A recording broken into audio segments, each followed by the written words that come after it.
नवरात्रि चल रही है। मान लो कर्जा बहुत ज्यादा मात्रा में हो गया हो, पीक अच्छी नहीं आई हो, फसल अच्छी नहीं आई हो, बहुत टेंशन की जिंदगी अगर चल रही हो, बहुत चिंता ग्रसित कर रखी हो और ऐसा लग रहा है कि पैसे की आवक कहीं से नहीं है और टेंशन बढ़ता जा रहा है, तो ये नवरात्रि जब पूर्ण हो तो दशमी जब तिथि आए, 9 दिन पूरे होने के बाद जब दसवीं तिथि आए, दसवीं दशहरा, चैत्र का जो दशहरा, नवरात्रि पूर्ण होने के बाद में जो दशमी तिथि आए, समी के पत्ते 5 दुर्वा, 5 बेलपत्र, भगवान शंकर के मंदिर में 1 शमी का पत्ता, 1 दुर्वा, 1 बेलपत्र, भगवान शंकर से अपनी कामना करके, अपना गोत्र बोलकर शंकर भगवान के शिवलिंग पर समर्पित कर। फिर दूसरा पत्ता, दूसरा शमी पत्ता, दूसरी दुर्वा, फिर शिव जी पे समर्पित कर। 5 पत्ते शमी के, 5 दुर्वा, 5 बेलपत्र, जो विजयदशमी चैत्र महीने की रहेगी, चैत्र महीने की जो दसवीं तिथि रहे नवरात्रि के बाद की, समर्पित कर कर 1 लोटा जल 3 बार शंकर जी को उसी जल से 3 बार समर्पित करें। अपनी कामना कर कर चढ़े हुए जल का भाग थोड़ा सा लेकर आए, घर के दरवाजे पर, व्यापार के स्थान पर उसका सिंचन करें और हृदय से बाबा से प्रार्थना करें, बाबा तेरे भरोसे हूं, बहुत चिंता है, बहुत टेंशन है, कर्जा बहुत है, दुख बहुत है, व्यापार चल नहीं रहा, तुझे संभाल। हमारा विश्वास कहता है 3 महीने के अंदर जहां भी कथा होगी वहां आपका खुद का पत्र आकर आप लिखकर भेजोगे कि मेरे बाबा ने मेरा हाथ पकड़ लिया, मेरे शिव ने साथ दिया।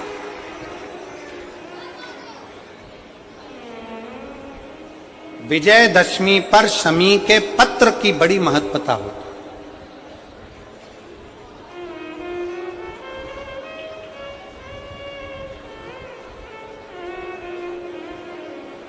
और नवरात्रि के बाद में जो विजयदशमी आती है, उस दशमी की बड़ी महत्वता होती है।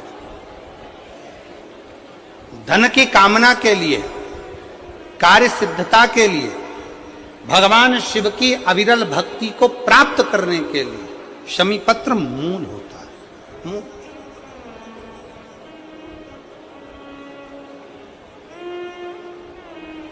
और हम तो बिल्कुल कहेंगे शहादा वालों से भी, और जितने आस्था चैनल पर कथा सुन रहे हैं, जितने टीवी पर कथा सुन रहे हैं, मोबाइल पर कथा सुन रहे हैं, कि कभी कभी 2 स्थान पर दीप लगाने में पीछे मत हटो। पहला, बेलपत्री के वृक्ष के नीचे। दूसरा, कहीं मौका लग जाए तो शमी के वृक्ष के नीचे भी कभी कभी अपनी कामना के लिए बाबा से प्रार्थना कर कर कि बहुत कर्जे में लदालूम हूं, बहुत तकलीफ चल रही है, तो बेलपत्री के वृक्ष के नीचे भी दिया लगाओ और शमी के पेड़ के नीचे भी दिया लगाओ। कभी कभी बाबा से प्रार्थना, फल मिलता। समय आया, ब्रह्मा जी को बड़ का पेड़ बना दिया, बट वृक्ष, ब्रह्मा जी के शीश को बट वृक्ष बना दिया, बट वृक्ष। और फिर शिव कथा का वो भाव, भगवान शंकर, भगवान माता सती का त्याग और सती माता का भस्म होना और पार्वती के नाम से विख्यात होना और शंकर पार्वती का मंगल विवाह होने जा रहा है। शंकर पार्वती जी पधार रहे हैं, जोरदार ताली बजाकर स्वागत, वंदन, अभिनंदन भगवान शिव और पार्वती जी का, जिनका मंगल विवाह यहाँ हो रहा है। पार्वती मैया, भगवान शंकर, गुरु विष्णु, गुरु शिव।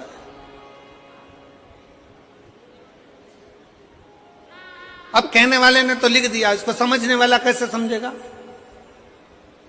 तो कहा 6 चीजें शिव महापुराण की कथा में पहुंचने पर गुरु के मुख से शंकर का गुणगान श्रवण करने पर 6 चीजें समाप्त हो जाती है। पहले नंबर पर शंका। जब गुरु कथा के माध्यम से हमारे भीतर की शंका को समाप्त करे तो समझ लो गुरु शंकर हो गया। गुरु शंकर। फिर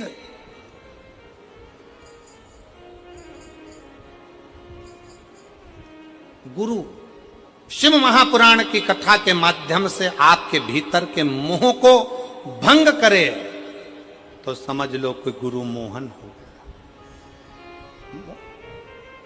मोहन मिल गया। शंका गई शंकर मिला, मोह गया मोहन मिला। फिर कहा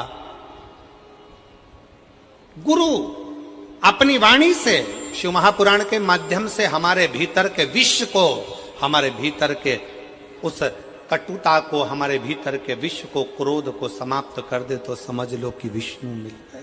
विष्णु। और गुरु हमारे भीतर के भ्रम को समाप्त कर दे तो समझ लो कि ब्रह्मा मिल गया। ब्रह्मा। और गुरु हमारे भीतर की दुर्गति को समाप्त कर दे तो समझ लो कि दुर्गा मिल गई। और गुरु हमारे भीतर के गुरूर को, हमारे भीतर के गुरूर को, हमारे भीतर के अभिमान को समाप्त कर दे तो समझ लो कि कोई गुरु मिल गया। इसलिए शिव महापुराण की कथा में इन 6 चीजों को वर्णन करते हुए कहा, शिव महापुराण की कथा में बैठने पर आपके भीतर की शंका, आपके भीतर का मोह, आपके भीतर का विष, आपके भीतर का भ्रम, आपके भीतर की दुर्गति, आपके भीतर का गुरूर, अहंकार समाप्त हो रहा है तो समझ लेना कि आपके भीतर शिव का निवास होते चले जा रहा है और शंकर आपके हृदय में विराजमान होते चले जा रहे। शिव बैठना।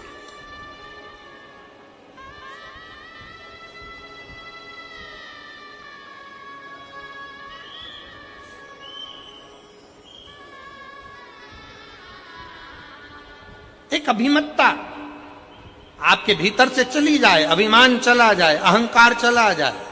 आज कितनी खुशी की बात है, यहां पर जितनी मेरी जीजियां बैठी हैं, मैं सोफे वालों की तो बात नहीं कर रहा हूं, मैं तो यहां जो जमीन पर जो लोग बैठे हैं मैं इनकी बात कर रहा हूं। ये लोग जो जमीन पर बैठे हुए हैं ना, इनमें कई लोग बहुत करोड़पति भी होंगे, हीरे की चूड़ी पहनने वाले भी होंगे, पर आज खुशी का बात यह है कि आप शंकर के चरणों में जब अपने आनंद के साथ बैठकर कथा का रसतत्व ग्रहण कर रहे हो ना, तो ऐसा लग रहा है कि वास्तवता है कि शंकर को आपके जैसे भक्तों की जरूरत है, जिसके भीतर एकाग्र चित्तता, जिसके भीतर एक आनंदता बैठा है।